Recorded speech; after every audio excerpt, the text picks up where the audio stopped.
हमारे चैनल सूरत गुरुकुल को सब्सक्राइब करना ना भूलें और बेल आइकन पे क्लिक करें। संवत 1882 वर्ष रे पोष सुदी अष्टमी ने दिवस रे स्वामी सहजानंद महाराज रे हता वडताल मध्य विराज रे लक्ष्मी नारायण देव मंदिर रे तेनी आगळ मंचनी उपर रे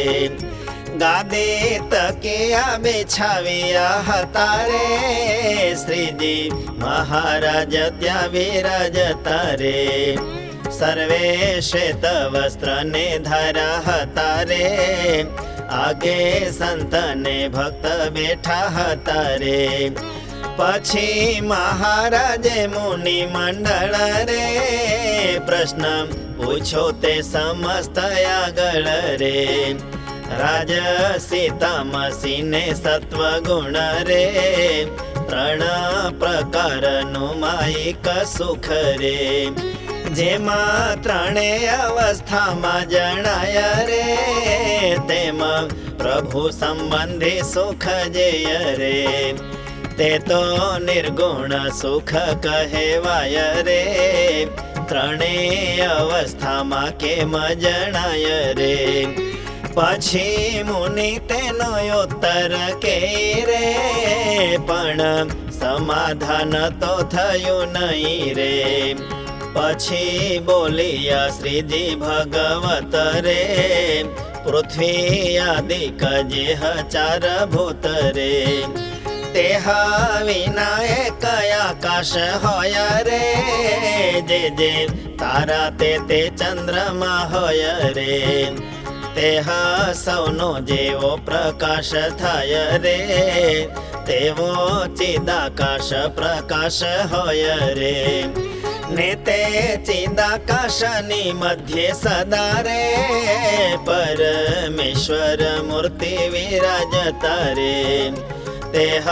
मूर्ति विषे समाधि थाय रे एका क्षण जो स्थिति थई होय रे त्यारे भजनारा ने ये मथाय रे वर्ष हजारों में समाधि माय रे तेह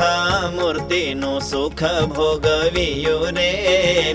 एमा निर्गुण सुख ते जणायु रे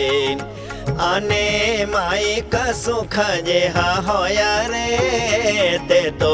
बहु काल भोगवू तोय रे